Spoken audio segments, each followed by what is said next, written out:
Shalom saudaraku yang terkasih. Selamat berjumpa kembali di pertengahan bulan November ini. Dan semoga kita dalam keadaan sehat. Tentu kita mengalami pergumulan yang berbeda-beda. Barangkali kita sudah tercukupi dalam banyak hal. Barangkali juga masih banyak di antara kita yang masih kesulitan dalam memenuhi kebutuhan. Akan tetapi selalu saja ada yang menjadi pergumulan di dalam kehidupan kita. Oleh karena itu, Tuhanlah yang memelihara hidup kita. Dialah yang membantu kita di dalam setiap pergumulan dan mencukupkan segala kebutuhan kita. Yang penting, kita harus selalu berserah kepada Allah. Pada hari ini kita berikan waktu yang terbaik untuk bersekutu dengan Allah melalui firman-Nya. Marilah kita awali dengan berdoa. Bapa kami yang Maha Pengasih, terpujilah Engkau di tempat yang Maha Tinggi. Melalui firman-Mu ini kami ingin dikuatkan dalam menjalani kehidupan ini. Biarlah kiranya Roh Kudus memimpin dan menguasai hati dan pikiran kami. Di dalam nama Yesus Kristus kami berdoa dan mengucap syukur. Amin. Bapak, Ibu, dan Saudara sekalian yang terkasih dalam nama Yesus Kristus. Ketidaksetaraan dapat juga kita artikan sebagai ketimpangan sosial. Dan salah satu bentuk ketimpangan sosial adalah antara yang kaya dan yang miskin. Ketimpangan itu sangat mudah kita kenali dalam kehidupan sehari-hari. Perbedaan itu antara lain dalam gaya hidup, rumah tempat tinggal, lingkungan permukiman, pola konsumsi, fasilitas penunjang semisal kendaraan, fasilitas kesehatan, dan lain-lain sebagainya. Kehidupan sosial itu bisa menimbulkan kecemburuan dan tidak jarang meledak menjadi pertentangan kelompok apabila sudah berada di tingkat ketimpangan yang sangat ekstrim. Perihal menjadi kaya dan menjadi miskin tentu disebabkan oleh banyak faktor. Namun, satu hal yang penting untuk kita ketahui adalah bahwa ketimpangan itu disebabkan oleh sistem yang salah di satu sisi, dan di sisi lain ketimpangan sosial itu melahirkan penindasan baru berikutnya.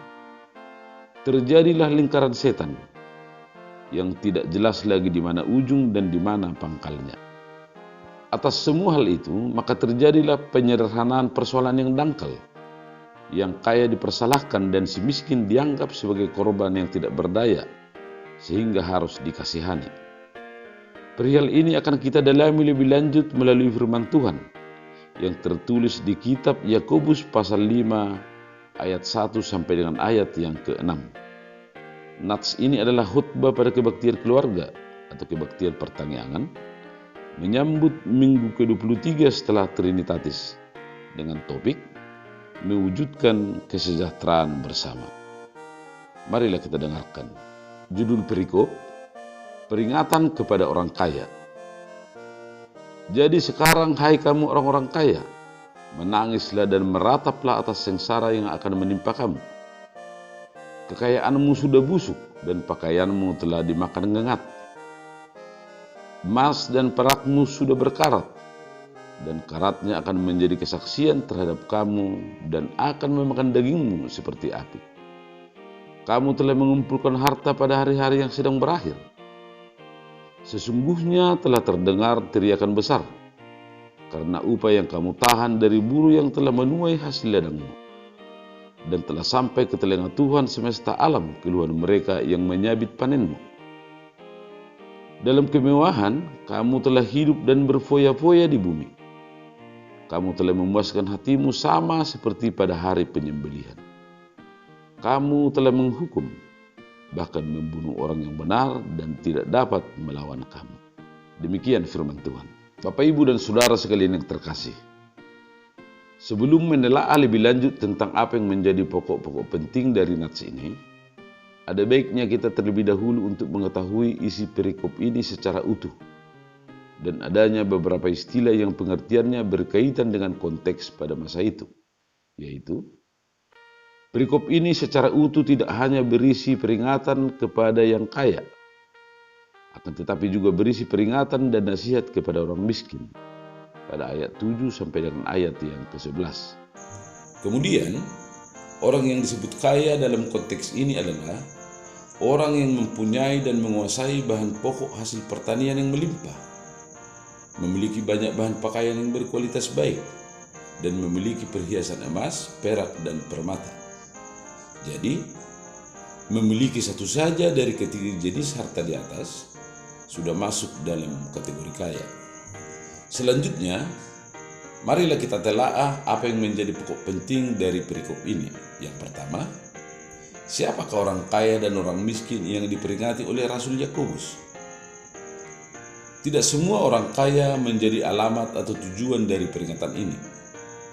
Peringatan ini ditujukan hanya kepada orang kaya yang mengabdikan dan menggantungkan seluruh hidupnya dan masa depannya kepada harta benda semata. Juga tidak semua orang miskin menjadi alamat peringatan ini. Alamat peringatan ini hanya ditujukan kepada orang miskin yang berpendapat bahwa kekayaan adalah satu-satunya jawaban atas segala persoalan di dalam hidupnya. Dengan perkataan lain, peringatan ini ditujukan kepada si kaya dan si miskin yang menganggap bahwa kekayaanlah jawaban dari segala masalah dalam kehidupan ini. Yang kedua, kenapa kelompok ini diperingati? Alangkah bahayanya orang yang diperhamba oleh harta. Setiap orang yang menganggap bahwa kekayaan adalah yang paling berharga di dunia ini dan menentukan hidup mati seseorang, sesungguhnya sudah mempertuhankan kekayaan. Jikalau orang berpikir seolah-olah segala sesuatu itu bisa diatur dan dibeli dengan kekayaan, dan segala sesuatu boleh dijual demi kekayaan, maka hal itu sudah memberhalakan kekayaan. Yang ketiga, orang yang mempertuhankan kekayaan akan mengalami kesengsaraan pada hari penghakiman. Rasul Yakobus menghubungkan sikap dan keadaan itu dengan hari Tuhan, hari akhir, hari penghakiman dan penghukuman yang pasti akan datang dan sudah dekat. Rasul Yakobus menjelaskan lebih lanjut bahwa orang yang memberhalakan kekayaan akan menangis dan meratap. Tangis dan ratapan itu terjadi akibat situasi yang menakutkan, akibat rasa sakit yang luar biasa dan penderitaan yang sangat berat. Yang keempat adalah bahaya apabila orang mempertuhankan kekayaan. Setiap orang yang menganggap bahwa kaya adalah segala-galanya akan menjadi rakus dan tamak. Perilaku untuk menghalalkan segala cara akan dilakukannya untuk mendapatkan harta. Dalam konteks pembacaan kita, cara-cara yang menghalalkan segala cara dilakukan dengan membayar upah pekerja kebun yang jauh di bawah upah yang layak, mempekerjakan orang-orang melebihi jam kerja yang seharusnya tanpa membayar uang lembur, dan menunda-nunda pembayaran upah pekerja. Perilaku ini adalah bentuk-bentuk penindasan kepada yang lemah dan yang miskin. Rasul Yakobus mengatakan bahwa perlakuan ini adalah kejahatan dan pasti diketahui oleh Tuhan. Yang kelima, orang miskin harus bersabar di dalam penderitaan. Di ayat selanjutnya dalam perikop ini, Rasul Yakobus menasihati agar orang miskin jangan meratapi kemiskinannya dan jangan menganggap bahwa kekayaan adalah segala-galanya yang dapat menyelesaikan seluruh persoalan kehidupannya.